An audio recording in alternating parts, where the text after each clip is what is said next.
약 3년이 되었네요. 신혼이라면 신혼일 수 있는 연차라고 생각합니다. 그리고 실제로 남편과 저는 아직도 신혼 같고 말이죠.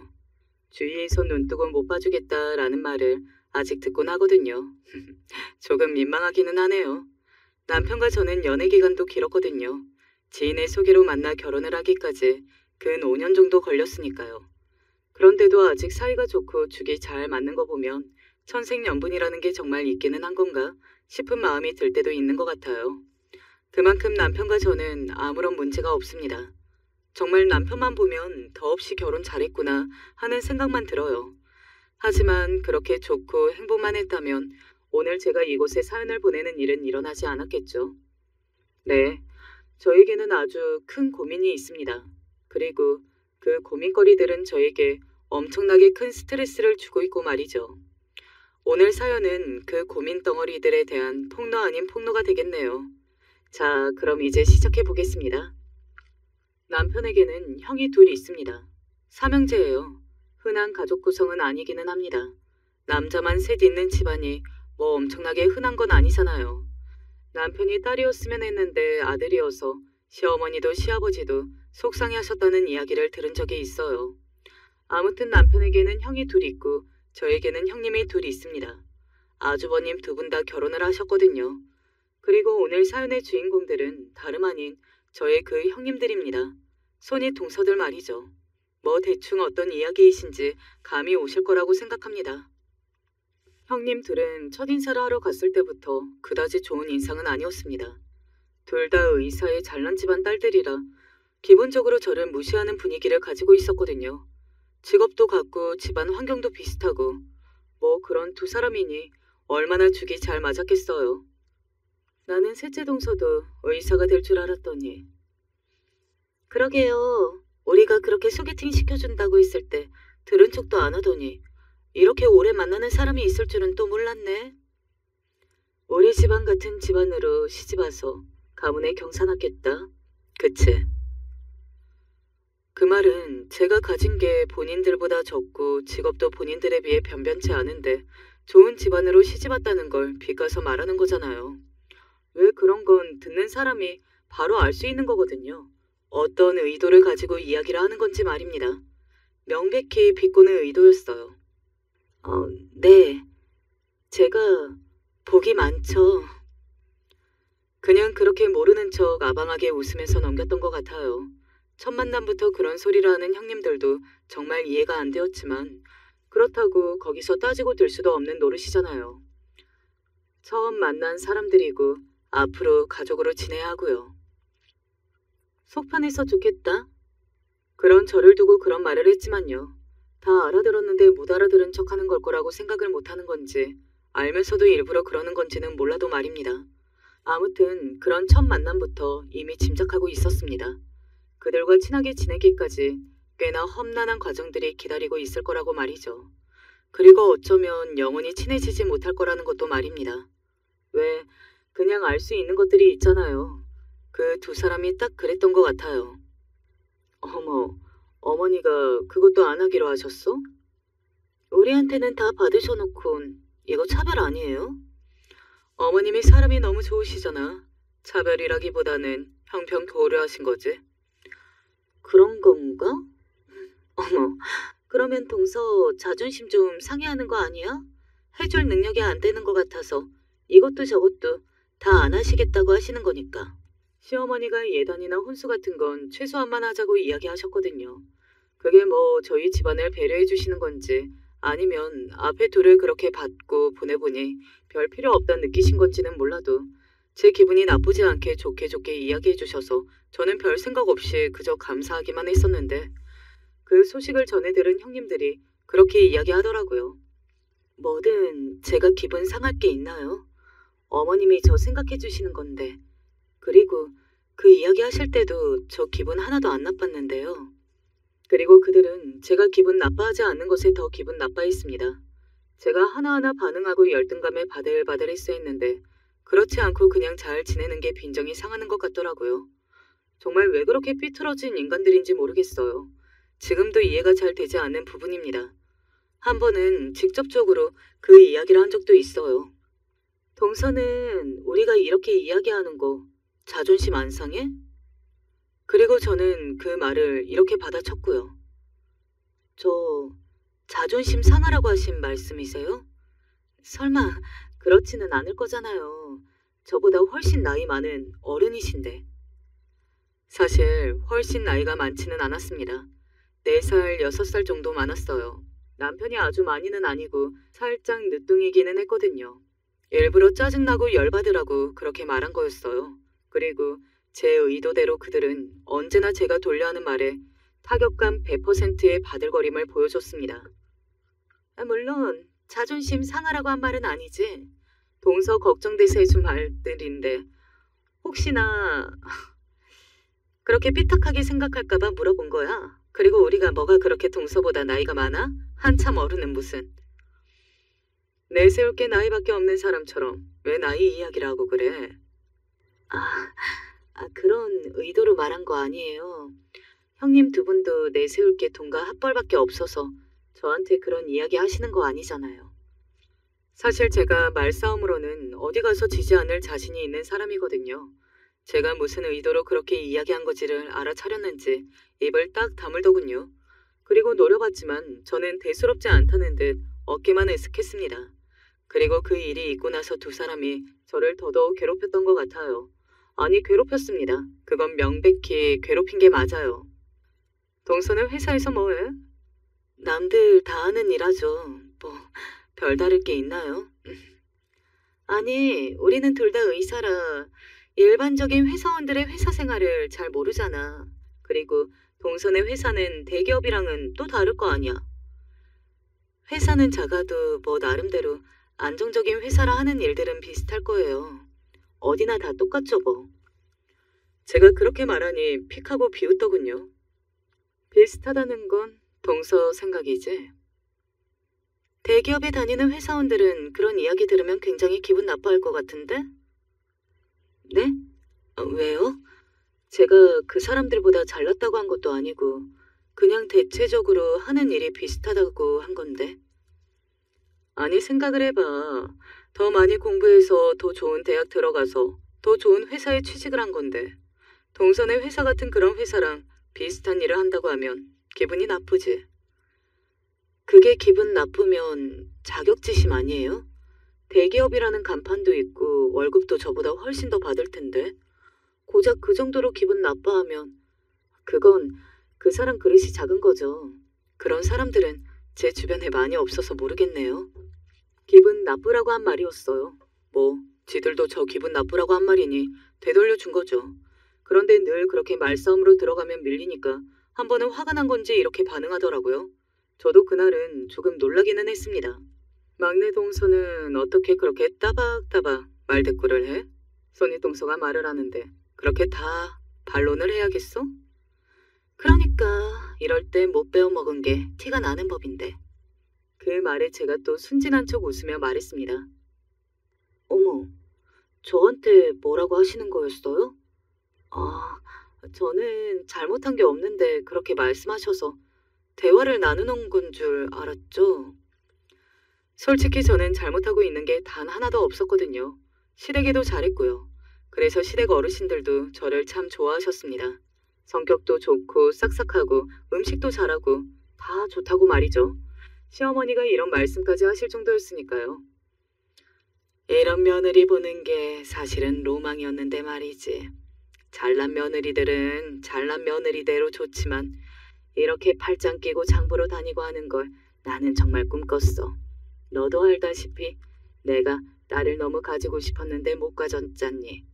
그리고 두 형님은 그렇게 친하게 지내는 저와 시어머니 사이를 늘 눈골 사나워 있었고요. 아니, 그게 부러우면 본인들도 노력을 하면 되는데 노력은 하지 않고 늘 바라보면서 안 입고 하는 게 너무 어이없었지만 말이죠. 가만 보면 어머니가 동서 좋아하셔서 우리를 너무 만만하게 보는 것 같은데 우리 동서가 만만하게 볼 사람들 아니야. 어디 밖에 가면 말도 못 걸 사람들이라고. 그 말이 너무 웃겼어요. 무슨 계급제가 있는 것도 아니고 밖에 가면 말도 못 거는 사람들이라니. 아니, 저도 밖에서는 형님들 같은 사람들이랑 친하게 안 지내요. 저는 제 주변에 좋은 사람들만 두거든요. 그래서 제 주변에는 그런 사람들이 없었습니다. 늘 그렇게 저에게 말로 지니까 약이 계속 올라 있어요. 그리고 아마 그게 누적치로 차곡차곡 쌓였을 겁니다. 아마 형님들의 생각은 이랬을 거예요. 뭐 나중에 본인들 입으로 이야기하기도 했지만요. 어디서 주제도 모르고 없는 게 기어올라? 뭐 대충 이런 감성 말입니다. 자신들보다 가진 것도 없고 배운 것도 없고 뭐 내세울 게 하나도 없는 제가 같은 동서지간이 된 것도 아니꼬운데 기를 죽이려고 하는 말마다 기는 죽지 않고 눈을 동그랗게 뜨고서는 모든 말을 다 받아쳤으니 약이 오르긴 했을 거예요. 하지만 제가 잘못한 건 없는 거잖아요. 가진 게 없고 덜 배웠다고 사람을 무시하는 그들이 애초에 잘못된 거죠. 아마 그들이 좋은 사람들이었으면 저와 정말 잘 지냈을 겁니다. 좋은 사람이 아니라 그렇게 지낼 수밖에 없었던 거고요. 아무튼 형님들은 저를 몹시 마음에 안 들어 하셨고 기회만 되면 트집을 잡았습니다. 뭐 없는 트집도 잡으려고 눈에 불을 켜고 있는데 혹시 잘못이라도 하는 날에는 정말 득달같이 달려들었어요. 그럴 때 득달같이라는 말을 써야 하는 것 같아요. 오늘 왜 늦었어? 일찍 오라고 했잖아. 아, 제가 시간을 착각해서 죄송합니다. 아니, 동서 말대로 동서보다 한참이나 어른인 우리를 이렇게 기다리게 해도 되는 거야? 어? 그리고 꼭 제가 예전에 했던 말들을 그대로 꺼내서 트집을 잡았어요. 그날도 고작 20분 정도 늦은 거였습니다. 약속 시간이 30분이었는데 제가 정각으로 잘못 알고 나름 10분 일찍 나간 거였거든요. 말은 그렇게 따박따박 잘하면서 약속은 왜 그렇게 따박따박 안 지키는지 모르겠네. 그러게나 말이에요. 말하는 것만 보면 세상에서 제일 잘난 사람인데. 막내 동서보다 100배는 바쁜 우리도 시간 기억하고 맞춰서 잘 나오는데 말이야. 아무래도 그게 습관 같은 거 아닐까요? 저희는 어렸을 때 공부하는 게 있어서 뭐든 잘 기억하고 안 잊어버리잖아요. 그런가? 뭐 그럴 수도 있겠네. 그리고 마무리는 꼭 저를 무시하는 걸로 끝났습니다. 그래서 저는 정말 그 트집이 잡히지 않기 위해 엄청나게 노력했던 것 같아요. 당시에는 그게 그 정도로 큰 스트레스인 줄은 몰랐는데 지나고 보니 다 굉장히 큰 스트레스긴 했더라고요. 그 두 사람은 질투심도 엄청났습니다. 한 번은 또 이런 일이 있었어요. 막내 재수 씨가 솜씨가 진짜 좋기는 한 것 같아요. 그치? 우리 막내 아가가 음식을 기가 막히게 해. 주변에서 먹어본 사람들은 다들 뭔 사업해야 하는 거 아니냐. 이대로 썩히기는 아깝다 할 정도라니까. 네, 저도 잘한다는 한식당 많이 다녀봤지만 이 정도는 잘 없어요. 정말로.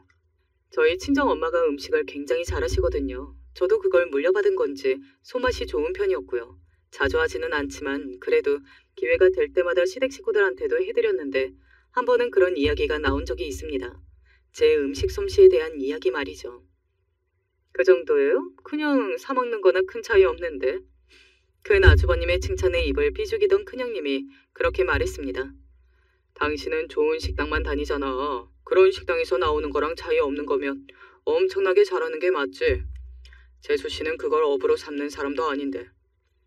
아니, 요즘은 다들 잘하던데요.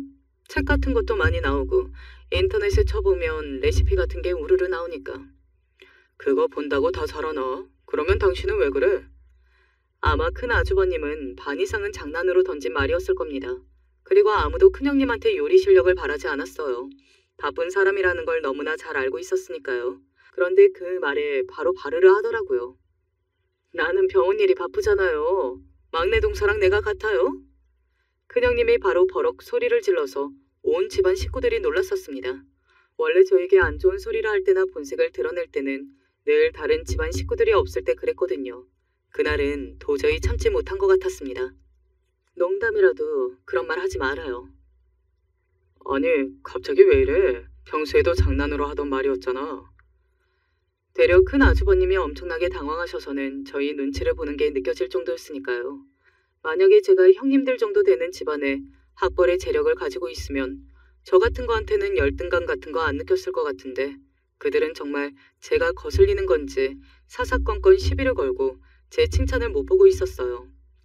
100번 양보해서 뭐 자기들보다 한참이나 못한 것 같은 사람이 같은 집안 식구가 된 게 조금 기분 상할 수 있다고 치자고요. 뭐 저는 그것도 이해하지는 못했지만 그렇다고 치더라도 그걸 그 정도로 노골적으로 본인들의 인성을 보여주면서 드러내는 게 저는 정말로 이해가 가지 않았던 것 같아요. 그것도 배웠고 사회적 지위도 있다는 사람들이 말이죠. 엄청나게 유치한 방법으로요. 어느 정도로 유치했는지 몇 가지 일화를 소개해드릴게요. 한 번은 이런 일이 있었습니다. 그날은 가족 모임이 있었던 날이었어요. 형님들이 바쁘다고 식당을 저보고 예약을 하라고 하더군요. 그러면서 병원 주변이면 좋을 것 같다는 말도 했습니다. 그래서 그 주변을 나름대로 많이 알아보고 한 곳이 적당할 것 같아서 예약을 한 거였어요. 나는 설마 이 식당으로 예약을 할까 싶었다 정말. 여기 후기 좋던데요? 후기가 문제가 아니라 병원 너무 바로 옆이잖아. 그 정도의 센스도 없어? 여기서 가족 모임을 하면 우리 병원 사람들이 와서 볼 수도 있다는 생각을 왜 못해? 그러면 내가 불편해지잖아. 아니, 그러면 지금이라도 취소를 하면 되는 거 아닌가요? 다시 번거롭게 알아봐야 하잖아. 제가 알아본 거였잖아요. 그냥 어거지를 위한 어거지의 연속이었습니다. 뭐 하나 제대로 할 줄 아는 게 없어. 고작 요리 좀 한다고 식구들이 칭찬해주니까 좋아? 근데 이런 거 하나 제대로 못해서 어디다 쓰냐고 대체. 그러게나 말이야. 식구들이 뭐가 이뻐서 이렇게나 칭찬을 하는지 알 수가 없어. 저를 앞에다 두고 그런 말을 계속해서 이어갔습니다. 아니, 사람이 사람을 앞에다 두고 해야 할 말이 있고 그렇지 않은 말이 있는 법이잖아요. 그런데 어느 순간 그들은 그 선을 넘어버렸어요. 나 학교 다닐 때도 그랬던 것 같은데. 되게 없이 사는 애들이 눈치도 없더라고. 어머, 형님도 그랬어요? 저도 제 동창 중에 그런 애 있어요. 애들 그러는 거지. 너무 없이 살아서 그런가? 뭐 하나만 칭찬해주면 우쭐거리고 자기가 잘하는 줄 알고 그러더라고. 속으로는 다들 비웃고 있는데. 그러게나 말이에요. 주제 파악 못하는 건 다들 어찌나 그렇게 똑같은지. 그 말에 저도 감정을 숨길 수가 없겠더군요. 솔직히 우리 집이 못 사는 것도 아니었습니다. 그냥 평범했어요. 저는 자라면서 단 한 번도 제가 없이 산다? 뭐 그런 생각을 해본 적이 없었거든요. 그거 저 들으라고 하는 말씀이세요? 솔직히 누가 봐도 저 들으라고 하는 말이 맞았잖아요. 그런데 이러더군요. 아니, 그냥 우리끼리 그런 사람들이 있다 이야기한 건데. 왜? 동서, 찔려? 자기 이야기 같아서? 그렇게 나오는데 제가 무슨 말을 더 할 수 있었겠어요. 처음부터 제 사연을 들으신 분들이라면 아시겠지만 저는 원래 당차고 그렇게 당하고만 있는 성격이 되지는 못하는 사람이었습니다. 할 말은 하고 또 아닌 건 아니라고 말할 줄 아는 사람이었어요. 그런데 긴 시간 동안 누군가가 저를 못났다 이렇게 하는 거에는 저도 어찌할 도리가 없더라고요. 왜 그런 말 들어보신 적 있으시죠? 가스라이팅이라는 말입니다. 일종의 세뇌인 건데 주변에서 자신을 자꾸 못났다. 너는 잘난 게 하나도 없다. 할 줄 아는 것도 없다. 너는 혼자서는 아무것도 아는 인간이다. 뭐 이렇게 반복적으로 이야기를 하면 어느 순간 정말 그런 거 같이 자존감이 낮아지고 스스로를 못났다고 생각하게 되는 뭐 그런 현상을 말하는 겁니다. 저는 제가 자존감도 높고 평소에 생각도 바르게 잘하는 편이라고 생각했었기 때문에 저에게는 그런 일이 일어나지 않을 거라고 생각했는데 아니더라고요. 지속적인 괴롭힘에는 저도 두 손 두 발 다 들게 되었습니다. 아니, 할 줄 아는 게 뭐야. 그걸 지금 잘했다고 하는 거야? 그런 조건으로 우리 시댁 같은 집안에 시집 왔으면 뭐가 마음에 안 들어도 닥치고 해야 하는 거야. 알겠어? 그리고 어느 순간부터 그런 말들을 오롯이 다 듣고 있었어요. 반박도 하지 않고 말이죠. 그리고 반박하지 않으니 형님 두 분은 더 미친 듯이 날뛰었습니다. 저를 무슨 자기 한여 부리듯 부려먹기 시작했거든요. 오늘 우리 집 화장실 청소 좀 해줘.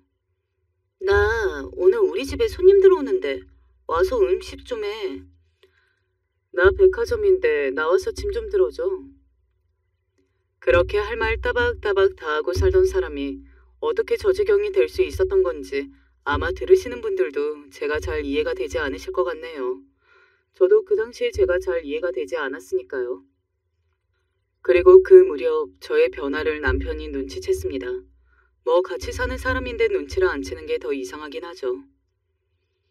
당신 요즘 무슨 일 있어? 아니, 무슨 일 없어. 없는 게 아닌데 무슨 일인데? 나한테 이야기 좀 해봐. 하지만 쉽게 이야기할 용기가 나지 않았습니다. 남편의 성격을 너무나 잘 알고 있었기 때문이었어요. 저희 남편은 저에게 무슨 일이 생기는 걸 참아 넘기는 사람이 아니었거든요. 연애할 때도 저에게 무슨 일이 생기면 주변을 다 뒤엎는 사람이었습니다. 그런 남편을 너무 잘 알아서 되려 말하기 조심스러웠어요. 나중에 남편이 이야기해줘서 알았는데 남편은 사실 형님들한테 구박을 받고 있다는 것을 알고 있었다고 하더라고요. 그래서 계속 무슨 일이 있는 건 아닌지 저한테 물어봤던 거였고요. 이러나 저러나 남편에게도 형수님들이라 제가 아무 말도 하지 않는데 나서는 건 남편의 입장에서도 조심스러울 수밖에 없는 일이기는 했을 테니까요. 그러던 와중에 이제는 더 이상 식구들에게도 숨길 수 없게 되어버린 사건 아닌 사건이 터지고 말았습니다. 그날은 시아버지 생신이었어요. 원래라면 밖에 식당을 예약하고 밖에서 밥을 먹기로 되어 있었는데 그날은 시아버지가 제가 한 음식이 드시고 싶다고 하셔서 제가 집에서 생일상을 차리기로 했습니다. 막내는 선물 같은 건 따로 준비하지 말거라. 알겠지? 그래도 생신이신데 요즘 생일상 차려주는 며느리가 어디 있냐? 나는 그것만으로도 차고 넘치니까 다른 선물은 절대 준비하지 말거라. 알겠지? 그게 나한테는 최고의 선물이다. 생일 선물 같은 걸로 또 혹시나 형님들과 비교될까봐 마음을 써주시는 건지 어떤 건지는 몰라도 시아버지는 몇 번이고 절대 다른 선물은 준비하지 말라고 신신당부하셨어요. 하지만 또 제 마음은 그게 아니잖아요. 시아버지가 얼마 전에 신발이 조금 불편하시다는 말을 들은 게 기억이 났습니다.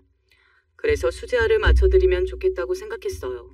시아버지 몰래 발의 치수를 재는 게 힘들기는 했지만 시어머니의 도움으로 어찌저찌 잘해서 수제화를 하나 맞췄습니다. 비싼 건 아니었어요. 뭐 제가 돈이 많은 편도 아니었고 그리고 이번에 한번 맞춰드리고 편해하시는 것 같으면 제대로 나중에 해드리려고 그냥 저렴한 걸로 하기는 했습니다. 게다가 시아버지가 몇 번이나 선물을 준비하지 말라고 하셨기 때문에 그런 것도 있었고요. 그런데 문제는 그 신발에서 시작이 되었습니다. 형님들은 다들 엄청나게 비싼 선물들을 준비해온 모양이더라고요. 저희 시댁에 시아버지가 물려주실 재산이 조금 있는 편이었는데 다들 그걸 욕심내고 있다는 건 그 누구보다 제가 잘 알았습니다. 그래서 큰형님과 작은형님도 둘 다 경쟁하듯 시아버지에게 특히 잘하는 것도 말이죠.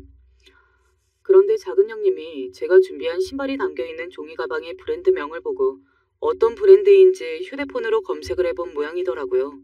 정말 음침한 사람이죠. 그걸 검색해보고 있다니 말입니다. 그것도 제 흠을 잡을 목적으로요. 어머, 동서, 설마 이걸 지금 아버님 생신 선물이라고 준비한 거야? 갑자기 엄청나게 호들갑을 떨어대더라고요. 왜? 뭔데? 그리고 큰형님이 그때를 놓치지 않고 거들기 시작했습니다. 그 뒤로는 너무나 뻔한 상황이 펼쳐졌어요. 다들 예상하실 수 있으실 겁니다. 뭐 물론 일이 조금 커지기는 했지만요. 여기 브랜드 수제화 브랜드긴 한 것 같은데 제일 비싼 것도 19만 원 정도밖에 안 하는 브랜드 같은데요? 뭐? 지금 시아버지 생신 선물로 10만 원대 신발을 사왔다는 거예요? 앞서 설명했듯 이유가 다 있기는 했잖아요. 그래서 일단 저도 설명을 했습니다. 아니, 제가 생신상을 차리니까 아버님께서 선물은 절대 준비하지 말라고 하셔서. 그건 그냥 말씀하시는 거지. 진짜 바보야? 왜 그렇게 멍청해? 그 말을 그대로 알아들은 거야, 설마? 그리고 그놈의 생신상, 그게 뭐 그렇게 대단한 거라고? 진짜 우리 집안을 뭘로 보면 고작 10만 원짜리 생신 선물을 사올 수가 있는 거야. 이건 진짜 아니지 않아요? 아니지. 이건 그냥 넘어갈 일이 아니지. 지금 와서 돌이켜 생각해보면 그게 뭐가 그냥 넘어갈 일이 아니라고 그렇게 비장하게 이야기를 했는지 모를 일이에요. 그냥 자기들끼리 뭐 하나 건수 잡았다 싶어서 신이 나서 저를 갈구는 것 그 이상도 그 이하도 아니었을 뿐인데요. 어머님이랑 다 이야기가 된 건데. 제가 풀이 죽어서 기어 들어가는 목소리로 그렇게 이야기했어요.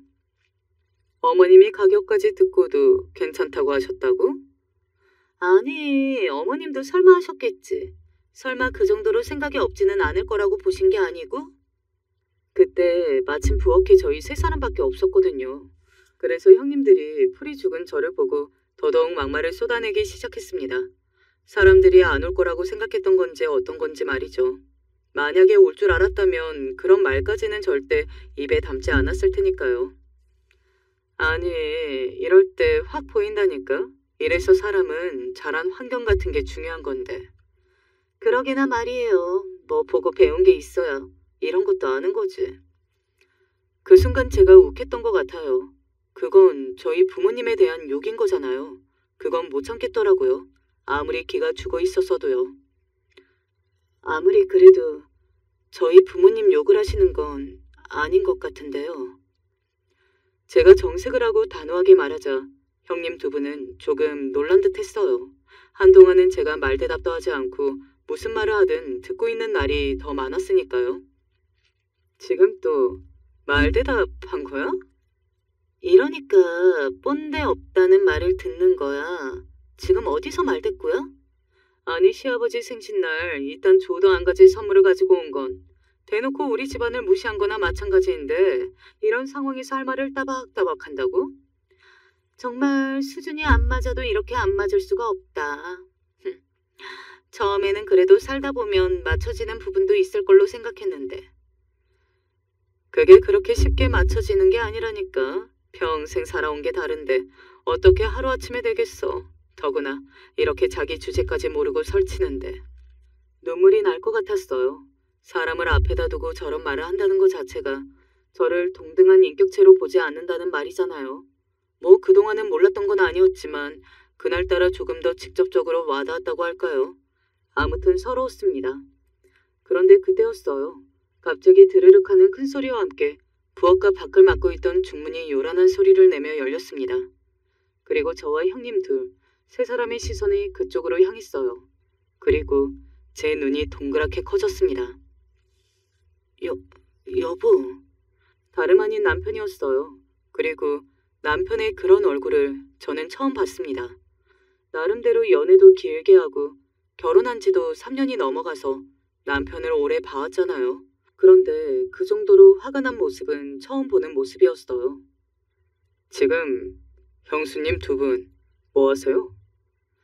그리고 그렇게 낮은 목소리도 처음 들어보는 목소리였습니다. 목소리만 들어도 알 수 있었어요. 지금 남편이 엄청나게 많이 화가 났다는 사실을 말입니다. 어머, 도련님, 언제부터 거기에? 아니, 오셨으면 기척이라도 좀 내시지. 두 분 형님 모두 남편의 등장에 상당히 당황한 기색이더군요. 말까지 더듬으면서 당황하는 모습은 저도 처음 보는 모습이었거든요. 지금 제가 여기 온 게 중요해요? 지금 제 마누라한테 무슨 소리를 하신 거냐고 묻잖아요. 남편이 큰 소리로 버럭 소리를 질렀습니다. 저도 움찔했던 것 같아요. 아니, 우리는 그게 아니고 막내 동서 교육을 조금 한 거죠. 어른으로서. 별일 아닌데 도련님 왜 그렇게 화를 내세요 참. 두 사람은 엄청나게 당황한 얼굴로 남편을 달래려 노력했습니다. 별일 아니라고 말이죠. 그 말이 오히려 더 남편의 화를 돋우는 말이라는 걸 모르고서는 말입니다. 지금 별일 아니라고 하셨어요? 배운 게 없고 주제를 모르고 수준이 안 맞는다는 그런 막말을 형수님들은 누구를 가르치실 때 쓰시나 봐요? 네? 사실 본인들이 생각해도 저에게 한 말은 선을 넘는 막말이기는 했잖아요. 남편이 다 들었다면 그 어떤 변명도 통하지 않는 말이라는 것쯤은 그 두 사람도 잘 알고 있었을 겁니다. 그제야 사태의 심각성을 인지한 건지 어떤 건지 두 형님은 부엌 밖을 한번 살피더군요. 아마 아주버님들이나 시댁 어르신들이 알게 되는 것이 무서워 그런 거지 않을까 싶어요. 도련님, 저희가 잘못했어요. 사과할 테니까 일단 목소리 좀 낮추세요. 네? 네네. 다시는 이런 일 없을 거예요. 그러니까 일단은 진정을 좀. 왜요? 형님들이랑 아버지 어머니 아시는 건 겁이 나요? 그런 사람들이 이래요? 네? 내가 가만히 있을 것 같아? 감히 누가 누굴 내 아내를 건드려? 죽고 싶어? 남편도 상당히 흥분한 것 같았어요. 평소라면 절대 하지 않을 막말을 뱉기 시작했거든요. 제가 그런 남편이 걱정되어 옆으로 가 남편의 팔을 잡았습니다. 내가 다 이야기할게. 일단은 당신도 진정해요. 어? 당신 이것 때문에 그동안 살도 빠지고 그렇게 걱정 있는 사람처럼 군 거지, 그치? 역시나 다 알고 있었구나 하는 생각이 들었습니다. 나 못 참아. 사람이 해서는 되는 말과 행동이 있고 안 되는 게 있는 거지. 그런 것도 구분 못하는 인간들이 꼴의 의사라고 어깨에 힘만 잔뜩 들어서는 누가 누구를 무시해? 남편은 그냥 넘어갈 생각이 하나도 없어 보였습니다. 그리고 그때 부엌에서 소란을 들은 집안 식구들이 하나둘 부엌으로 넘어왔어요. 왜 이렇게 시끄러워? 무슨 일인데? 다들 여기서 왜들 이러고 있냐? 왜? 누가 다치기라도 했어? 저는 봤습니다. 식구들이 하나둘 부엌으로 들어오면서 두 형님들의 안색이 창백해지는 것을 말이죠. 아마 그냥 넘어갈 수는 없겠다는 걸 알았을 거예요. 나는 이제 이 두 형수님 있는 자리에 우리 아내 데리고 못 옵니다. 다들 그런 줄 아세요. 아버지 생신에 이런 말 하게 돼서 너무 죄송한데 저는 오늘은 제 사람 지켜야겠습니다. 무슨 일인데? 일단 말을 해줘야 할 거 아니야. 형수님 두 분이 제 아내더러 본데 없고 주제도 모르고 수준도 안 맞는다고 버럭버럭 소리를 지르면서 이 사람 잡는 걸 제가 봤어요. 뭐? 그게 정말이냐? 시아버지가 버럭하고 소리를 지르셨습니다. 아니, 그게 아니기는 무슨 더해요? 그리고 제가 정말 몰라서 그간 참은 줄 아세요? 이 사람이 아무 말 안 하고 넘어가니까 내가 나서서 형수님들한테 뭐라 말할 수가 없어서 참은 겁니다. 뻑하면 불러서 집안 청소시키고 음식하게 만들고 짐까지 들게 한 거 내가 모를 줄 알아요? 네? 저는 남편이 그것까지 알고 있을 거라는 건 정말 몰랐거든요. 그래서 놀라서 남편을 바라봤습니다. 남편에게 미안한 마음이 들더라고요. 그런 모습을 옆에서 다 보면서 속만 썩었을 것을 생각하니 말입니다. 당신, 이게 정말이야? 어? 그게 정말이냐고 묻잖아. 큰 아주버님이 버럭 소리를 질렀고 큰형님은 놀라서 고개를 끄덕였어요. 인정해버린 거죠. 아마 그 상황이 너무 갑작스러워서 형님 두 분 모두 변명을 생각하지 못한 걸 겁니다. 아마 그렇지 않았다면 무슨 거짓말이라도 해서 그 상황을 모면하려 했을 거예요. 아이고 세상에, 내가 이런 것들을 며느리라고. 아이고. 시아버지가 머리를 잡으셨고 작은 아주버님이 작은 형님을 노려보며 시아버지를 부축했습니다. 그날 시아버지의 생신은 그렇게 난장판이 났어요. 물론 제가 잘못한 건 없지만 그래도 지금까지 그날만 생각하면 죄송한 마음이 듭니다. 남편은 집으로 오는 내내도 몹시 화가 나 보였습니다. 왜 여태 나한테 말 안 했어? 왜? 미안해. 왜 나한테 미안한데? 당신이 뭘 잘못했다고 미안해? 그렇게 혼자 난리를 치던 남편은 집으로 와서 저를 꼭 안아주더군요. 그동안 몰라줘서 너무 미안하다고 고생 많았다고 말이죠. 그런 남편의 말을 듣는데 저도 모르게 눈물이 왈칵 쏟아졌습니다. 그날 얼마나 많이 울었는지 몰라요. 그간 제 안에 쌓였던 게 그렇게도 많았구나 하는 생각이 들었습니다. 다음 날부터 그야말로 난리가 났어요. 우선 시어머니가 바로 찾아오셨습니다. 아예 몰랐다고 하면 그건 거짓말이겠지만 그래도 어지간한 줄은 알았는데 그게 아니었던 모양이었구나. 내가 너무 미안하다. 시어머니가 고개를 숙이고 사과를 하셨어요. 시어머니는 그래도 형님 두 분이 배운 사람들이고 사회적으로 지위가 있는 사람들이다 보니 그 정도로 사람 하나를 막대하고 잡을 거라고는 생각하지 못하셨던 듯 싶습니다. 본인도 너무 놀랐다고 그러시더라고요. 그리고 시아버지는 이런 선언을 하셨다고요. 그것들 얼굴 다시는 안 보고 싶다고 이제는 찾아오지도 말라고 말씀하셨어. 그날 니들 가고 나서 한바탕 난리가 났었다. 시아버지가 굉장히 많이 화가 나셨다고요. 그리고 형님들이 울고불고 빌었다는 말도 전해주셨습니다. 시어머니로서는 그걸로 조금이나마 제 분한 마음을 풀어주시려고 그러셨던 거겠죠. 물론 저는 그 지경이 되어서야 그 난리가 난 것과 정작 저는 제대로 된 사과를 아직 듣지 못했다는 사실에 화가 조금 나기는 했지만요. 시아버지도 전화를 걸어오셨어요. 차마 얼굴을 보고 뭐라 말할 수가 없어서 전화를 했다고요. 자기가 그간 무심했다고 미안했다고 사과를 하시더군요. 그 와중에 그래도 시댁 식구들이 좋은 사람이라 다행이라는 생각이 들었던 것 같아요. 아무래도 형님들이 다들 조건도 좋고 집안도 빵빵하고 의사들이고 그러니까 시댁 어르신분들 입장에서는 형님들이 더 이쁠 수밖에 없을 거라고 생각했거든요. 그런데 다 제 편을 들어주시니 저는 그것만으로도 감사했던 것 같습니다. 그리고 그 다음은 아주버님들의 차례였어요. 번갈아가며 찾아오셨습니다. 제가 차마 재수씨 뵐 면목이 없네요. 아주버님이 잘못하신 것도 아닌데요, 뭐. 제가 단속을 잘못한 거죠. 그 사람이 그런 사람인 거 아예 몰랐던 것도 아닌데 그냥 알아서 잘하겠지 싶어서 뒀던 게. 큰아주버님과 큰형님 사이에 갈등이 있었다는 건 예전에 한번 들어서 알고 있기는 했었거든요. 큰형님이 성격이 좋지 못해서 형님과 그런 문제로 자주 다툰다고 언젠가 한 번은 이혼까지 갈 뻔한 적이 있었는데 형수님이 빌었다더라 하는 걸 남편에게 들었던 게 생각이 났습니다. 그 이야기를 들을 때 큰형님이 아주버님을 정말로 많이 사랑하시구나 하고 생각했었어요. 그래서 그 성격을 죽이고 사나보다 하고 말이죠.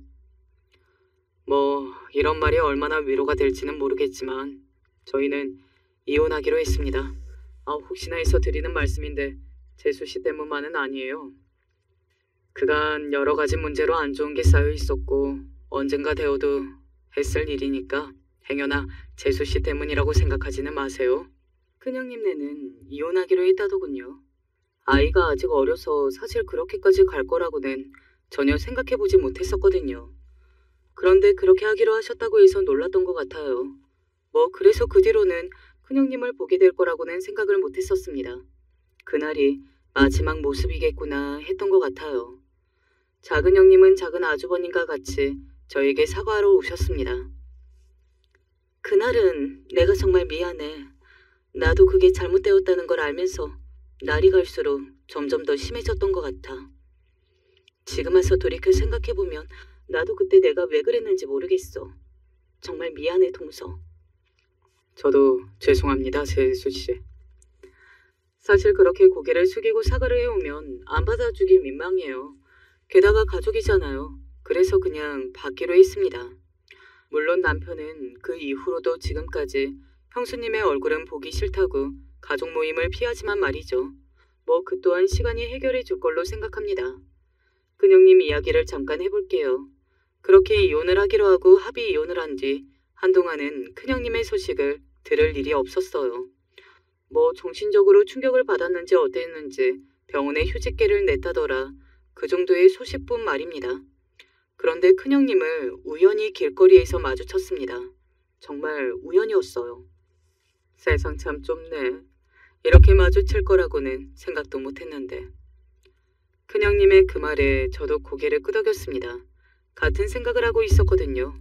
저도 사실 큰형님을 우연이라도 보게 되면 저를 굉장히 뭐라고 하고 이혼의 이유도 다 저를 탓하고 원망하고 화를 낼 걸로 생각했거든요.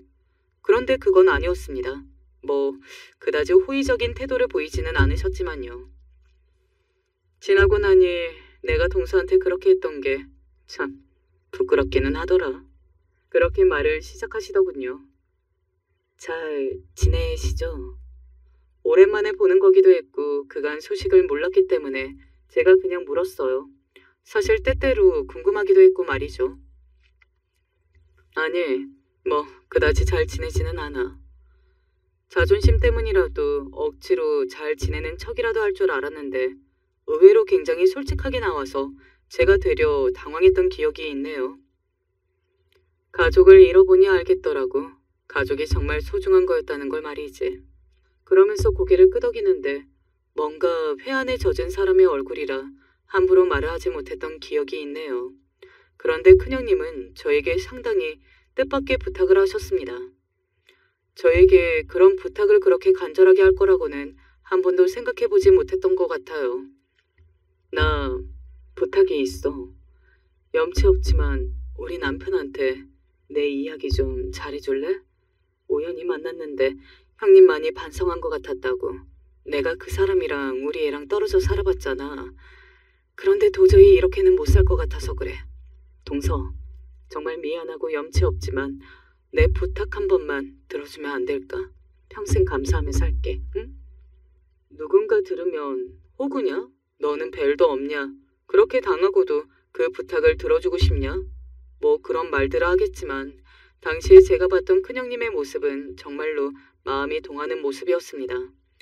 관리를 열심히 받아서 언제나 번쩍이던 피부와 그 자신감 넘치던 눈빛과 태도는 어디로 가고 축 처진 어깨와 기가 죽은 얼굴 그리고 푸석한 피부.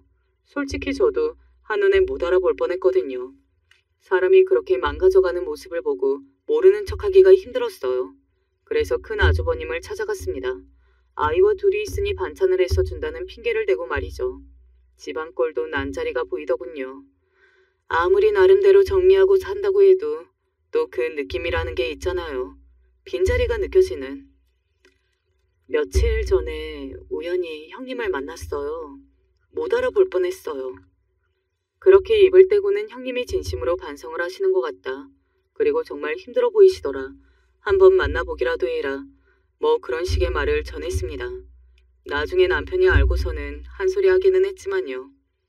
큰 아주버님은 당시에 제 말을 들으실 때만 하더라도 절대 만나지 않을 것처럼 구시더니 그래도 함께 산 세월이 세월인지라 걱정이 되었던 건지 만나신 것 같더라고요. 그리고 주기적으로 조카와 함께 얼굴을 보고 있는 걸로 알고 있습니다. 큰형님에게 연락이 한번 왔었거든요. 너무 고맙다고 말이죠. 뭐 그 뒤는 두 사람이 알아서 할 두 사람의 몫이라고 생각해요. 이야기 들었다. 아가, 너무 고맙다. 시어머니도 제가 중간에서 이야기를 그렇게 잘 전해준 걸 어디서 들으시고는 저에게 고맙다고 손을 꼭 잡고 이야기하셨습니다.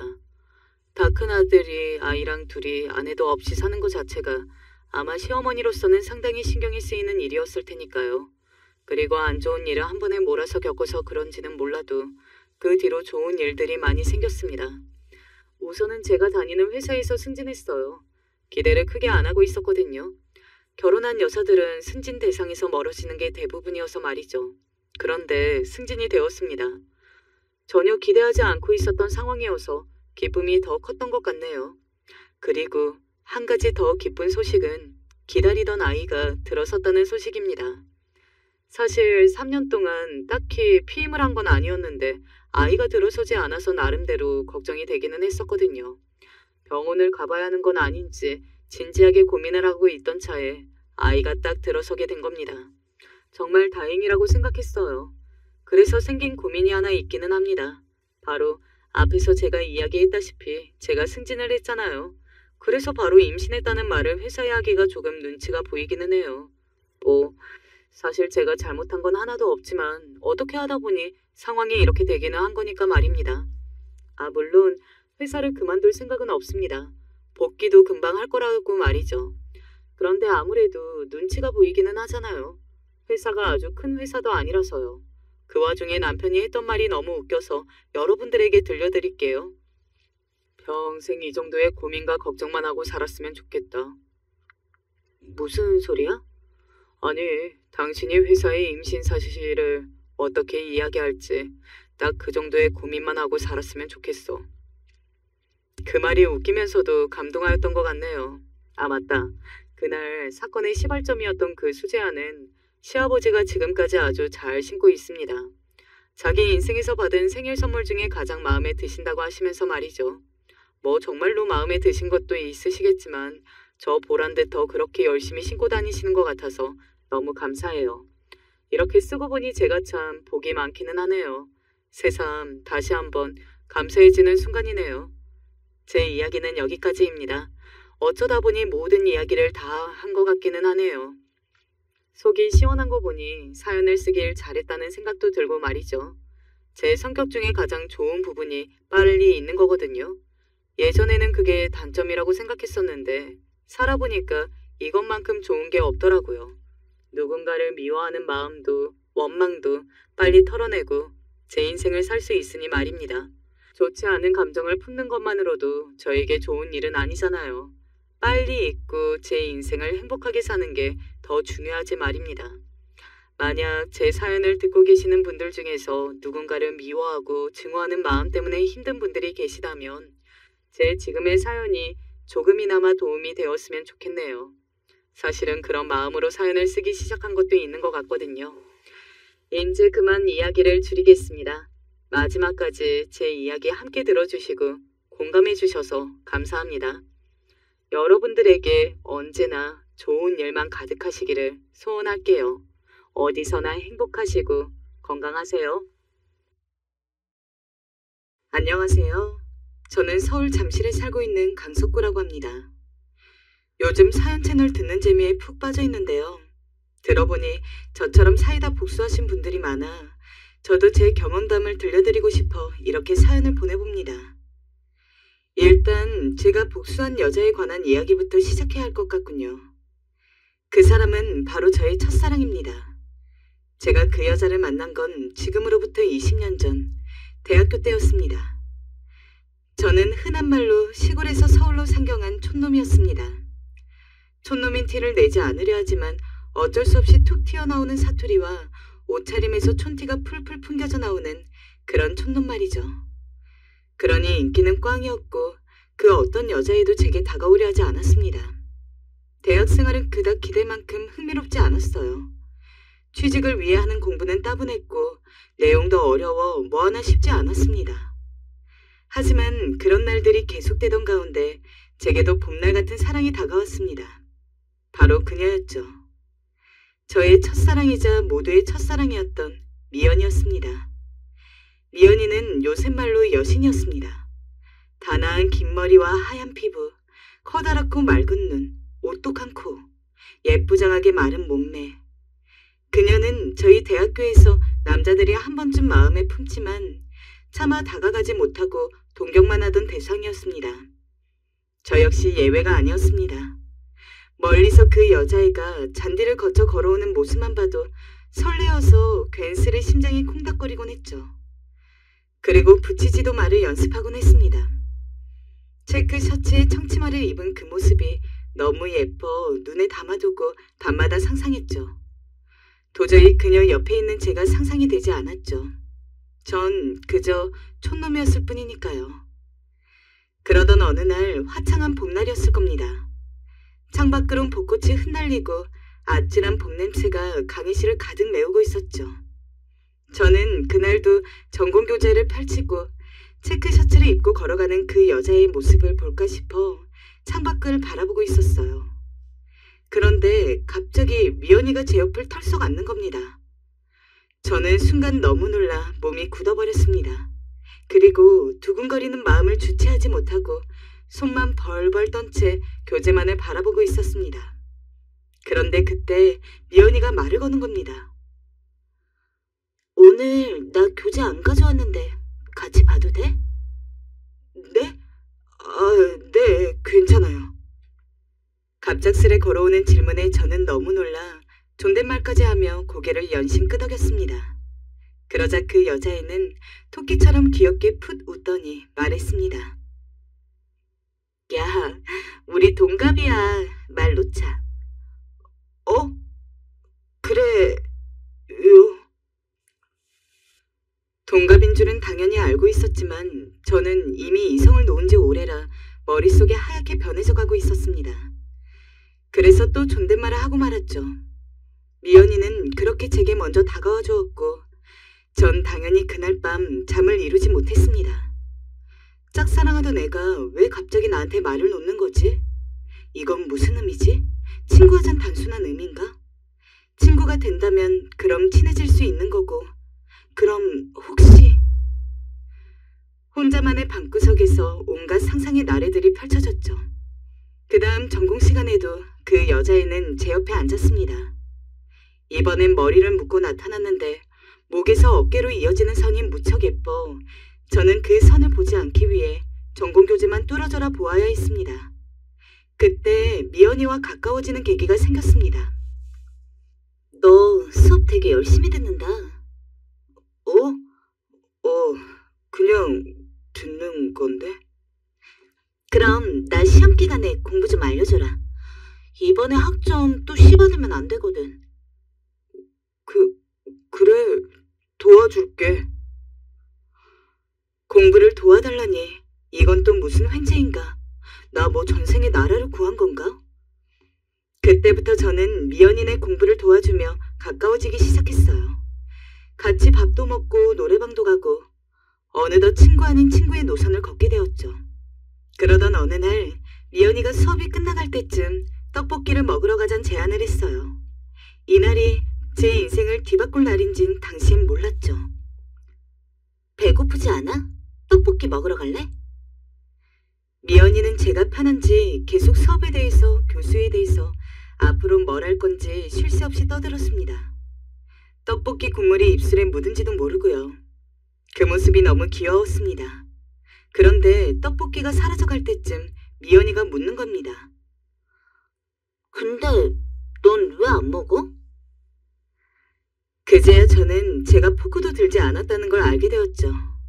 제기랄. 순간 수치심과 부끄러움에 얼굴이 확 붉어졌습니다.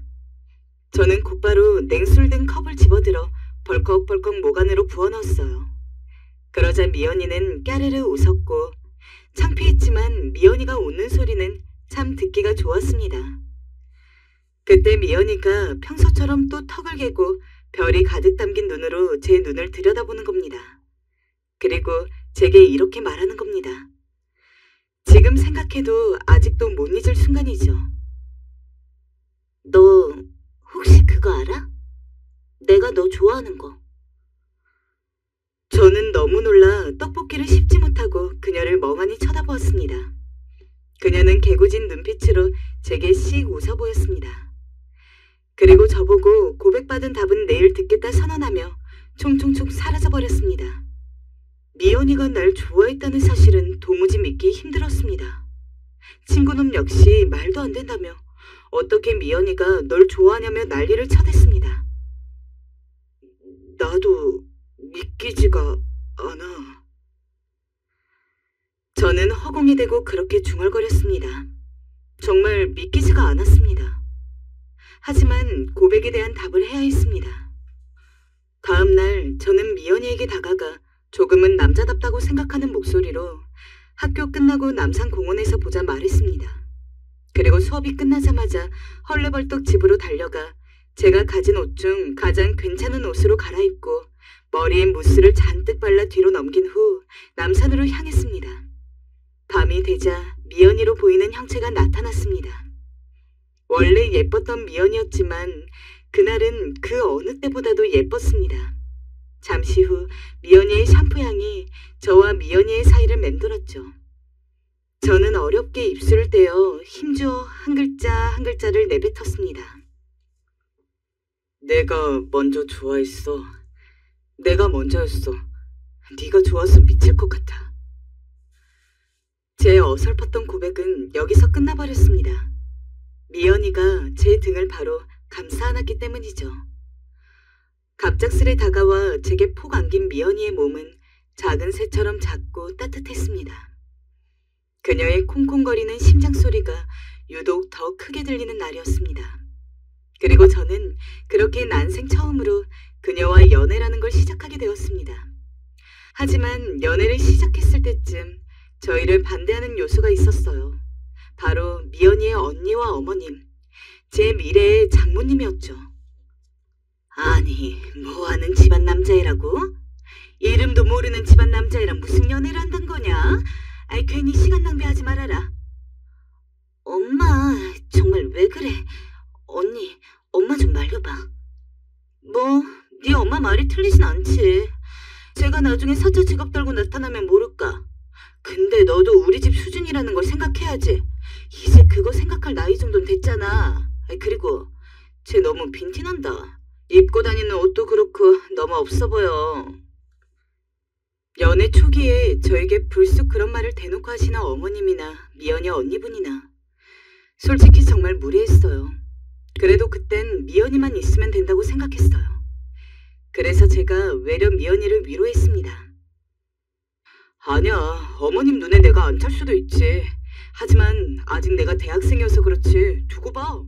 사회에 나가 성공하면 어머님도 분명 그땐 날 마음에 들어 하실 거야.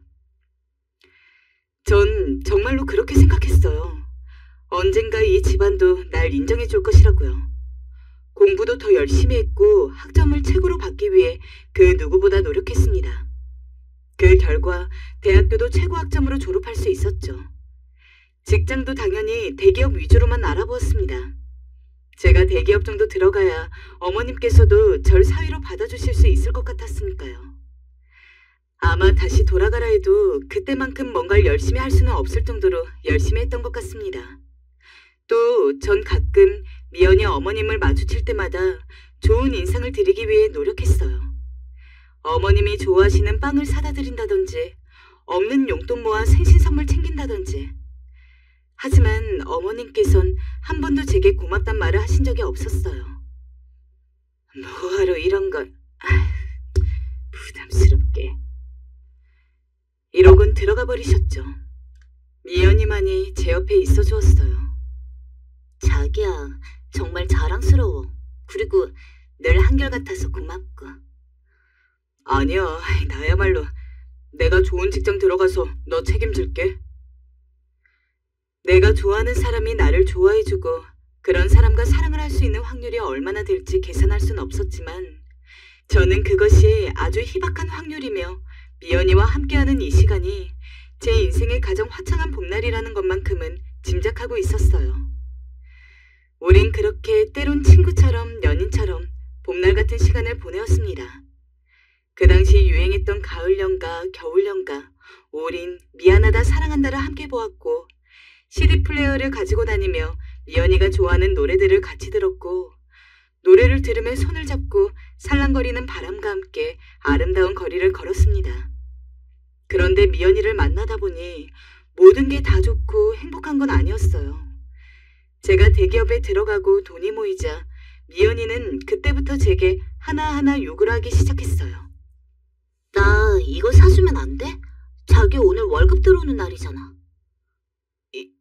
200만 원? 자기야, 너무 비싸지 않아? 우리 나이치곤 좀 비싼 것 같은데. 비싸긴 뭐가 비싸. 내 친구 남자친구들은 다 이런 거 사준단 말이야. 나만 그럼 거지 같은 가방 들고 나가야 해? 자긴 내가 그랬으면 좋겠어? 알겠어. 그럼 사줄 테니 잘 메고 다녀야 해. 고마워.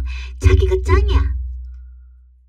원래 그러지 않았던 사람인데 이런 모습을 보이자 저도 좀 당황스러웠어요. 심지어 미연이뿐만이 아니었어요. 어느 날 미연이의 어머님께서 절 저녁 식사에 초대하겠다고 직접 연락해 오셨더라고요. 이렇게 먼저 초대해 주신 건 처음이었던지라 설레기도 하고 떨리는 마음으로 그날 하루 종일 고민했습니다.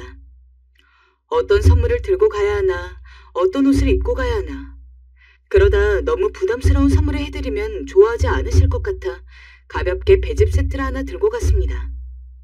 그런데 어머님께서 제 손에 든 배즙 세트를 보자마자 혀를 끌끌 차더라고요. 아니, 그냥 그거 들고 올 거면 차라리 빈손으로 오지 그랬나. 네? 아닐세, 들어오게.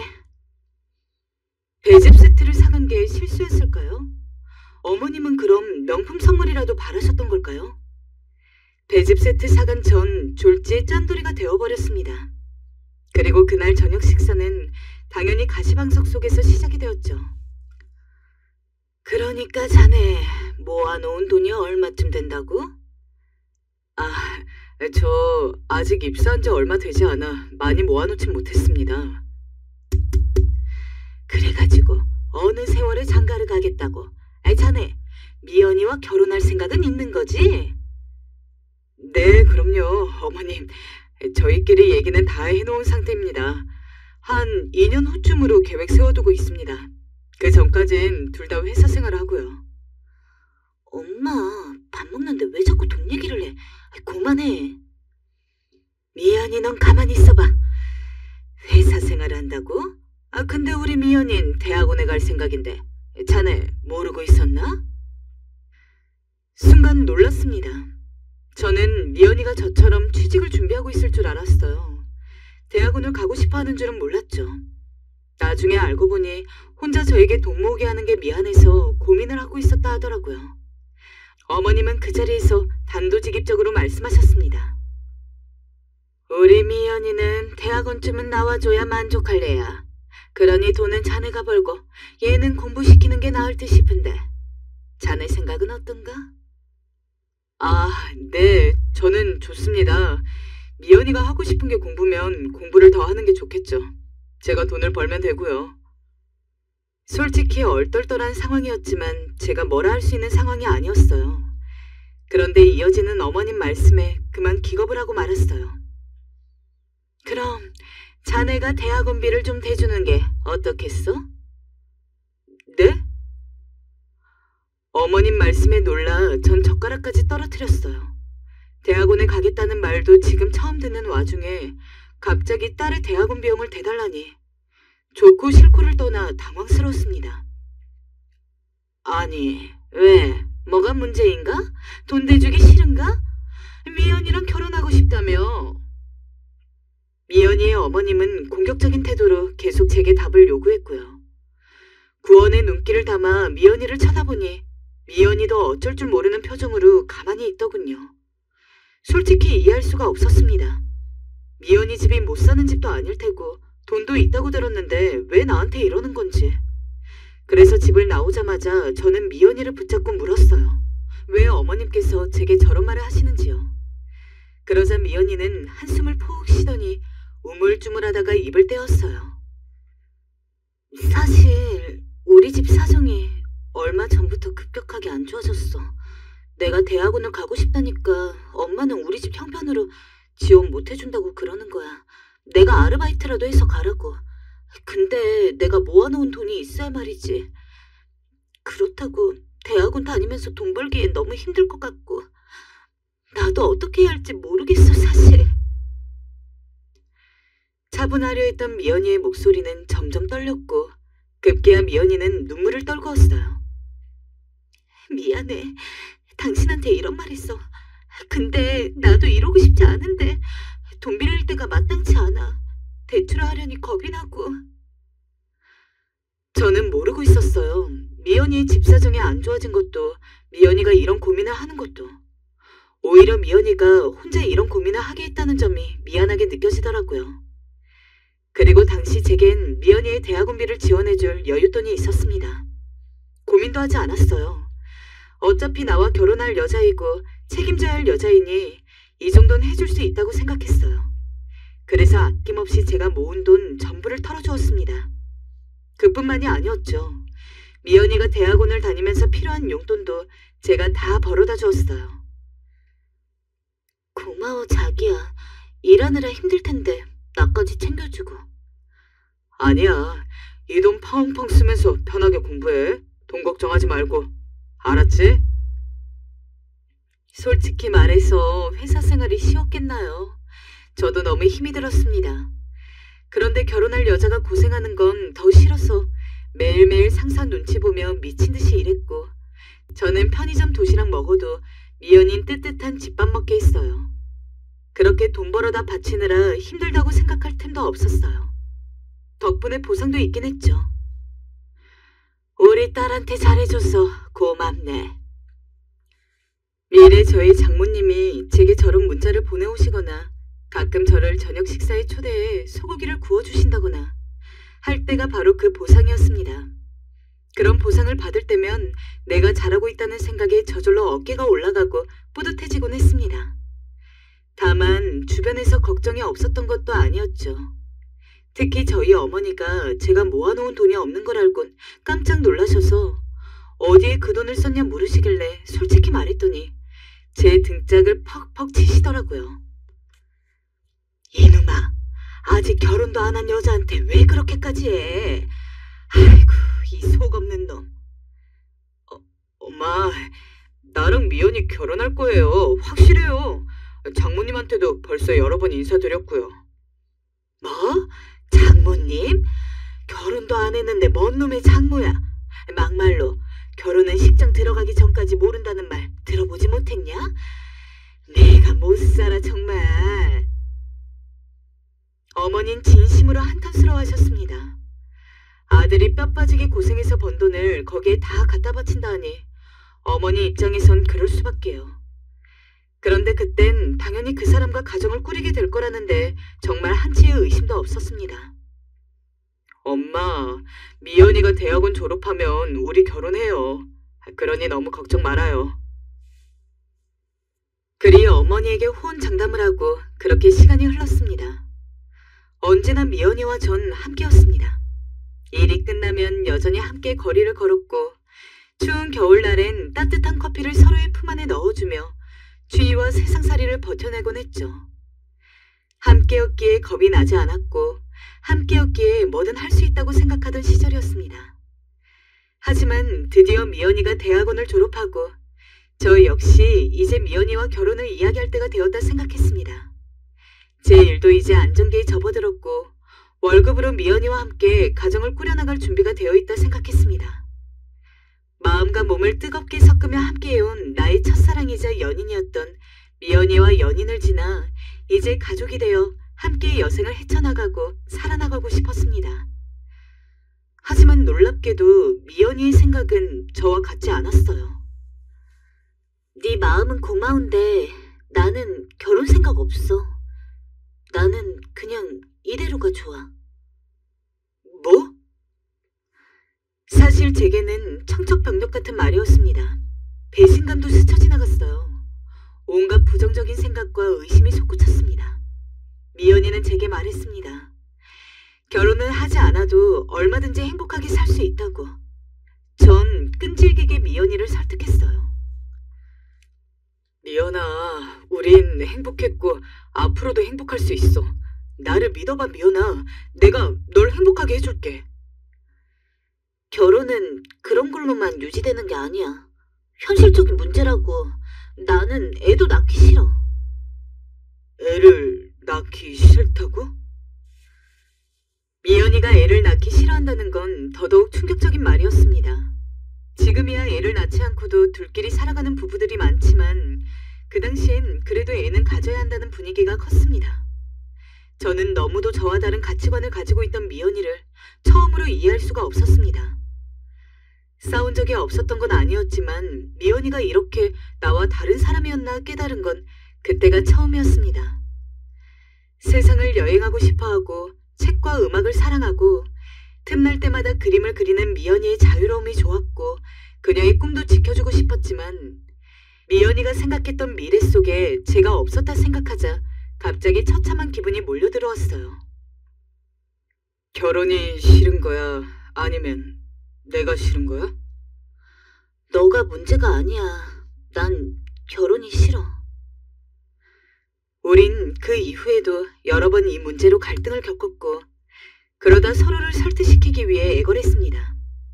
하지만 결국 이 문제는 그 누구 한쪽이 굽힐 수 없는 문제라는 걸 깨달았을 때쯤 우리는 서로의 손을 놓았습니다.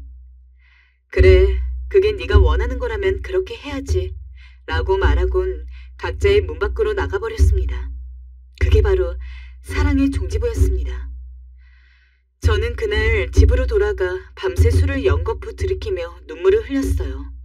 그리고 제가 그녀의 소식을 들은 건 그로부터 반년 후였어요.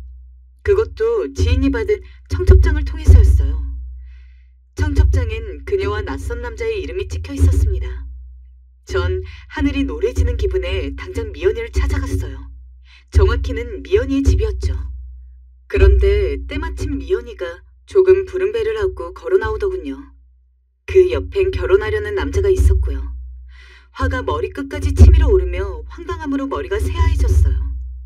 미연이는 절 먼저 발견하고 그 남자를 차에 태우더니 태연스럽게 저에게 걸어왔어요. 여긴 어쩐 일이야? 어쩐 일이야? 너 어떻게 이럴 수가 있니? 결혼이 싫다며 안 한다며. 미안한데 오빠, 결혼하고 싶은 사람 만났어. 사람 생각이 바뀔 수도 있는 거지. 설마 그것 따지려고 여기까지 온 거야? 솔직하게 말해. 너 임신한 거 보니 혹시 나 만날 때 이 사람 만났니? 미연인 대답하지 못했고 순간 제 표정이 굳어버렸습니다. 표정 관리 같은 걸 할 여력이 없었죠. 그녀도 제 표정을 보고 잠깐 머뭇거리더니 이러더군요. 재력이 다른데 어떡해? 오빠는 겨우 중상층 집안 아들이잖아. 저 사람 아버진 판사야. 미안한데 오빠랑 결혼하려 보니 내가 너무 아깝더라. 그래서 저 사람을 선택한 거야. 아, 대학원 보내준 건 고맙게 생각할게. 만약에 돈 돌려받고 싶다면 계좌번호 찍어. 너무나 충격적이어서 할 말을 잃었습니다. 제가 그러는 사이 미연이는 웃으며 뒤를 돌았고 그 남자가 있는 외제차에 올라탔습니다. 집으로 돌아와 저는 먹지도 못하는 술을 벌컥벌컥 들이켰어요. 그리곤 엉엉 땅을 치며 울었어요. 이 더러운 감정에서 조금이라도 벗어나기 위해 별짓을 다 했지만 기분은 조금도 나아지지 않았습니다. 나중에 미연이와 결혼한다는 사람 이름을 인터넷에 검색해보기도 했습니다. 그 남자는 꽤나 유명한 사람이었습니다. 한마디로 저와는 비교도 안 될 정도로 가진 게 많은 자였습니다. 좋은 집안의 아들이었죠. 그런데 아무리 그렇다 해도 함께한 세월이 있고 정이 있는데 어떻게 저를 버릴 수 있었을까요? 그것도 헌신짝 버리든 말이죠. 순간 허탈한 기분이 몰려들어왔어요. 같이 한 세월이 모두 모래성처럼 허물어졌다는 상실감이 절 하루 종일 짓눌렀습니다. 그제야 친구들이 제가 미연이와 헤어졌을 때 제게 던진 말들이 떠올랐습니다. 허영심 많은 미연이가 분명 너한테 만족하지 못한 거다. 너를 간보는 거다라는 말들이었어요. 그땐 아니야, 우리 미연이 그런 애 아니야 라고 말했지만 결국 모두 사실이었어요. 속은 제가 바보였습니다. 비참하다고 말로 표현할 수 없을 정도로 비참해졌습니다. 그 어떤 것도 그 어떤 일도 손에 잡히지 않았습니다.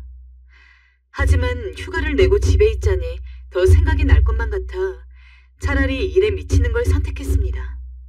일부러 하지 않아도 될 일을 자처하고 밥 먹듯이 야근을 하고 주말에도 쉴 틈 없이 일을 했어요. 그리고 직장에서 나와 저만의 사업체를 꾸렸습니다. 어느 정도 사업에 대한 구체적인 생각은 있었던 터라 사랑도 잊을 겸 그렇게 일에만 몰두했어요. 어머니는 무척이나 서러워하셨어요. 그러게 내가 뭘 했니? 그 기집애한테 다 주지 말랬잖아. 아이고, 내 아들 불쌍해서 어떡해. 여보, 뭐라 말 좀 해봐요. 내가 그 기집애를 당장...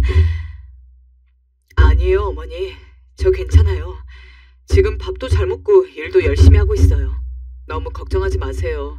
이번엔 좋은 여자 만나면 되죠. 어머니는 틈만 나면 저를 붙잡고 울어대셨고 절 버리고 간 그 기집애 천벌 받을 거라며 욕을 해대곤 했습니다. 그럴 때마다 전 그때의 기억을 상기시키기도 싫은 마음에 그저 괜찮다고 웃으며 넘겼어요.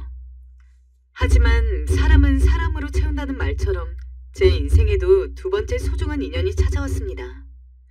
제 회사에 새로 들어온 신입 사원이었는데 귀여운 단발머리에 웃는 게 애교스러운 여자였습니다. 도희라는 이름을 가진 여자였는데 저와 고향도 같고 나온 대학도 같아 대화가 잘 통했습니다. 더군다나 그녀 역시 나쁜 남자를 만나 크게 대어본 적이 있는 터라 공감대도 있었습니다.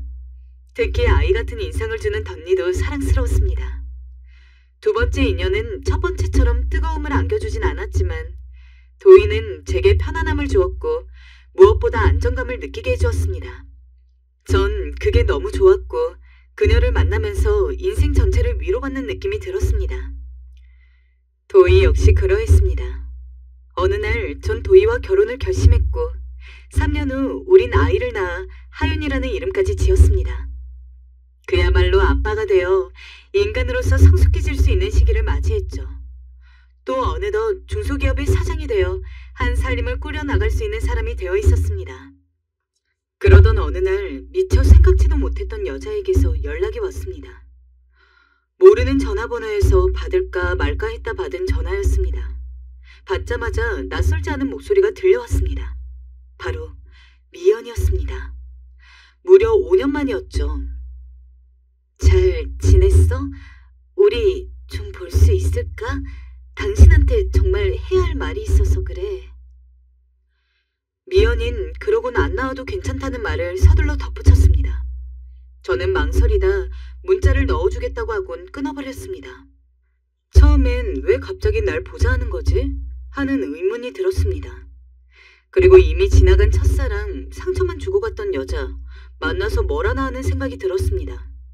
하지만 저는 그날 이후 미연이에 관한 생각을 지울 수가 없었습니다. 무언가 미연이를 생각하면 늘 찝찝하고 불쾌한 무언가가 달라붙어 오는 것 같았고, 이제는 그걸 좀 내 인생에서 떼어내고 싶다는 생각이 들었습니다. 결국 저는 문자를 보내 약속 시간과 날짜를 정했습니다. 그렇게 우리가 만난 장소는 강남에 있는 어느 한적한 커피숍이었습니다. 잘 지냈어? 어떻게 지냈니? 잘 지냈어. 너는? 나도 뭐... 예상했지만 우리 둘 사이엔 꽤 많은 침묵이 흘렀습니다. 복잡한 마음에 저도 커피만 들이켰습니다. 오랜만에 보는 미연이는 꽤 나이든 티가 났고 어딘지 모르게 얼굴은 많이 그늘져 있었어요. 옛날에 미연이에게선 볼 수 없었던 얼굴이었습니다. 제가 말이 없자 미연이는 자신이 그 공백을 채워나갔습니다. 하지만 대부분은 자기 얘기보다 저에 대한 질문이었습니다. 넌 어떻게 살아왔는지, 결혼했다는 이야기는 들었는데 와이프는 어떤 사람인지, 아이는 있는지, 살이 좀 찐 것 같은데 보기 나쁘지 않다는 이야기까지.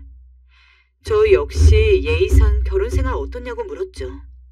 하지만 미연이의 얼굴이 확 어두워졌습니다. 그러다 갑자기 미연이가 고통으로 쥐어짠 듯한 한마디를 토해냈습니다. 나 그 집 서랍장이었어. 난 그냥 그 집에서 전시된 가구 같은 존재였어. 남편은 일 중독자였고 난 하루 종일 쇼핑 아니면 사교 모임 같은 거 말고는 할 게 없었어. 처음엔 행복했어. 내가 마음껏 그리고 싶은 그림도 그리고 책도 보고, 남편은 내가 뭘 하고 싶다 하면 뭐든지 최고급으로 해주려 했어. 처음부터 다 갖고 태어난 부잣집 사람들과 갖는 사교 모임도 재밌었어. 그 사람들 세계에 끼니까 내가 정말 뭐라도 된 것 같았어. 하지만 시어머니와 시누이가 날 너무 못살게 굴었어. 둘 다 앞에선 날 이쁘다 하면서 뒤에선 얼굴로 남편 잡았다고 욕했고, 은근히 날 왕따시키고 일부러 내 앞에선 영어로 말하고. 어느 날 너무 질렸어. 그냥 다 놓고 싶었어. 그런데 어느 날 당신이 너무 생각나는 거야. 나한테 한결같이 잘해준 당신이 밤마다 자꾸 생각이 나서 견딜 수가 없었어. 그래서 자폭하기로 결심했어. 가족이 다 모인 자리에서 내가 아이를 낳지 않겠다 선언했거든.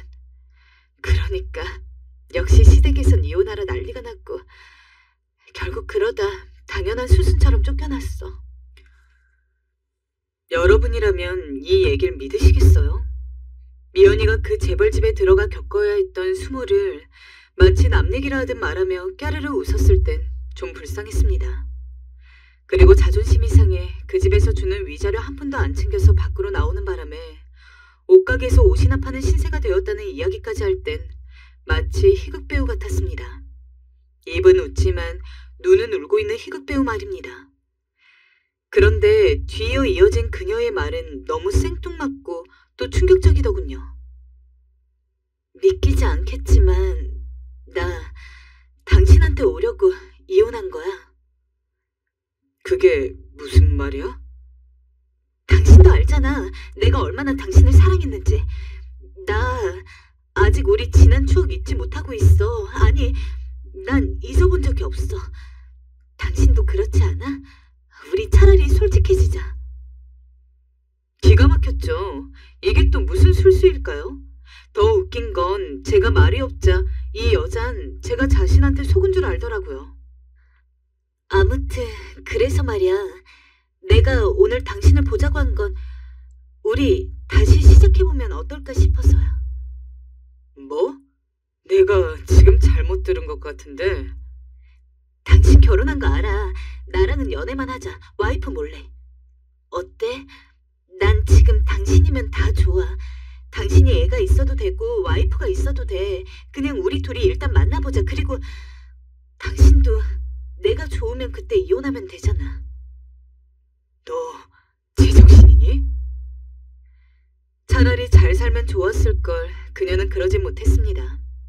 온전하게 살지 못하고 겪어했던 삶의 겹과층이 나무의 옹이처럼 존재하고 있었죠.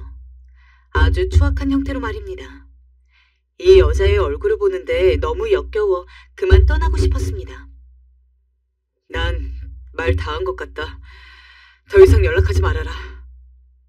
근데 이 말만 하고 떠나려는데 더 황당한 행동을 하는 게 아니겠어요? 갑자기 제 앞에서 무릎을 꿇고 비는 겁니다. 자기야, 내가 미안했어. 내가 당신을 너무 쉽게 버렸어. 내가 당신이 얼마나 좋은 사람인지 그때는 철이 없어서 몰랐어. 이렇게 빌게. 응? 돌아와줘. 저는 어쩔 수 없이 그녀의 손을 걷어낼 수밖에 없었습니다. 그리곤 서둘러 밖으로 나와 차에 올라탔죠. 그 이후로도 이 여잔 포기하지 않고 계속 저에게 전화했고 문자하며 미저리처럼 매달렸어요. 정말 어이가 없더군요. 날 못 잊어서 이혼했다니 이 말을 믿을 거라고 생각한 것도 어이가 없었고 얼마나 절 만만히 봤으면 그럴까 싶어 화가 불쑥불쑥 치밀어 올랐어요. 그런데 제가 연락을 받지 않자 어느새 이 연락은 협박 문자로 바뀌어버리더군요. 감히 내 연락 안 받아? 안 받으면 당신 와이프한테 우리 뜨거웠던 사이인 거 다 폭로할 거야. 나랑 다시 안 만나주면 죽어버릴 거야. 이건 거의 신고를 해야 할 수준이었어요. 급기야 제 아이까지 어른거리면서 심각한 상황인 듯 싶더라고요. 그래서 아내에게 이 얘기를 털어놓고 경찰서에 가야 하나 진지하게 고민했죠. 아내 역시 제 안색이 유달리 안 좋은 걸 알았는지 무슨 일이 있냐고 자꾸 물었습니다. 그러던 어느 날 이 판세를 뒤집어 놓을 일이 터졌어요. 자신을 미연이 엄마라고 하는 사람이 절 찾아온 거였죠. 얼굴은 그대로였지만 행색은 미연이만큼 너무나 초췌해져 있었어요. 마치 노숙이라도 하는 사람 같았죠. 그러면서 다짜고짜 제게 묻는 건 미연이 행방이었어요. 혹시 우리 미연이를 만났니? 내가 너에게 말할 게 있어서 말이다. 이후 미연이 어머니에게 듣게 된 이야기는 너무나 충격적이었어요. 미연이는 그간 남편과 결혼하고 나서도 여러 명의 남자와 바람을 폈다고 합니다. 남편 몰래, 그것도 재력 있는 남자들만 골라서 말이죠. 그러다 바람이 들키자 남편에게 싹싹 빌었지만 결국 위자료 한 푼 못 받고 그 집에서 쫓겨나고 말았고, 미연이 집안이 남편이었던 집안과 거래가 끊기면서 지금 빚더미에 올라와 있는 상황이라고요. 미연인 지금 막노동을 해서라도 길거리에서 구걸을 해서라도 빚을 갚을 수밖에 없는 형편이라 했습니다. 아마 미연이 걔가 잔을 찾아갔을 텐데 돈을 뜯기 위해 갔을 거야. 내가 지난날 자네한테 너무 함부로 대한 것 같아. 그 미안함에 지금이라도 옳은 일을 하고자 말해주는 거네. 미연이 최대한 멀리하게. 심장이 덜컹했어요. 저한테 했던 말과는 완전히 정반대였으니까요. 시댁살이를 당했다 했는데 그게 아니고 본인 과실이었던 거죠. 결혼하면서 바람피는 것도 모자라 저한테 그런 사기까지 쳐가며 돈을 뜯어내려 했다니 가슴이 철렁하기도 했고 괘씸하기도 했습니다. 아니나 다를까 며칠 후 미연이 어머니가 왔다 간 후 미연이가 다시 제 회사 앞을 찾아왔더라고요.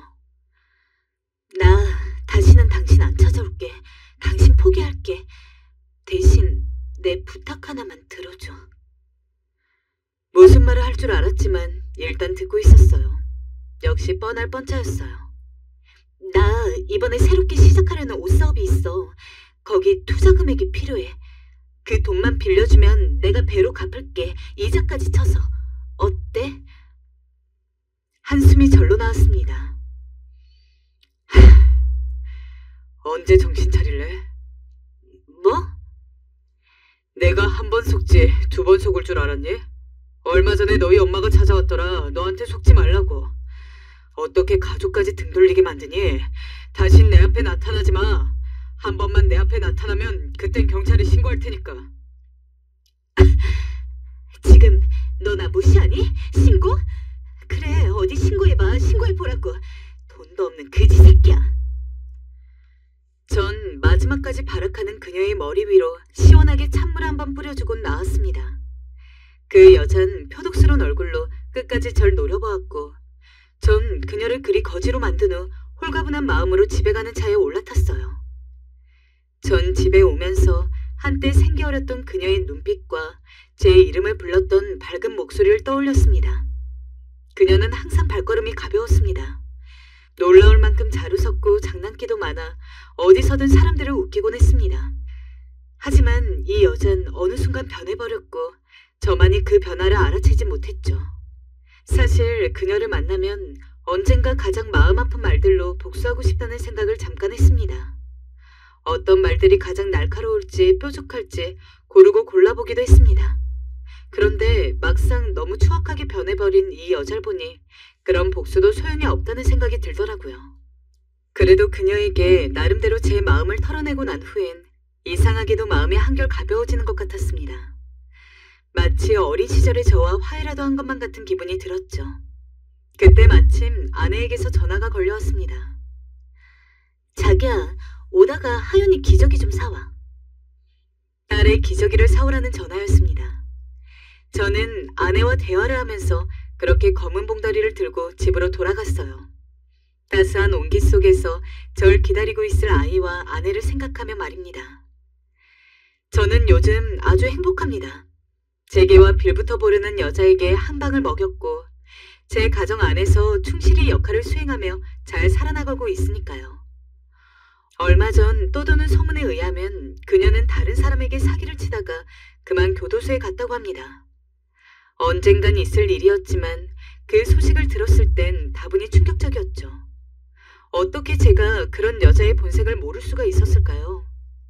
그걸 모르고 제 모든 젊은 시절을 바쳤던 게 가끔은 너무도 후회스럽고 가슴이 아픕니다. 그래도 제 옆에 있는 아내와 아이를 보면 그 미워하는 마음 또한 버리자고 마음먹게 됩니다. 요즘 사는 게 다들 힘드실 테죠. 다들 돈 버시느라 고생 많으실 텐데 힘내서 일하시고 항상 건강 챙기시길 바라겠습니다. 별 볼 일 없는 제 이야기 끝까지 들어주셔서 감사하고요. 앞으로 사연 채널 계속 구독하며 즐겁게 이야기 듣겠습니다. 감사합니다.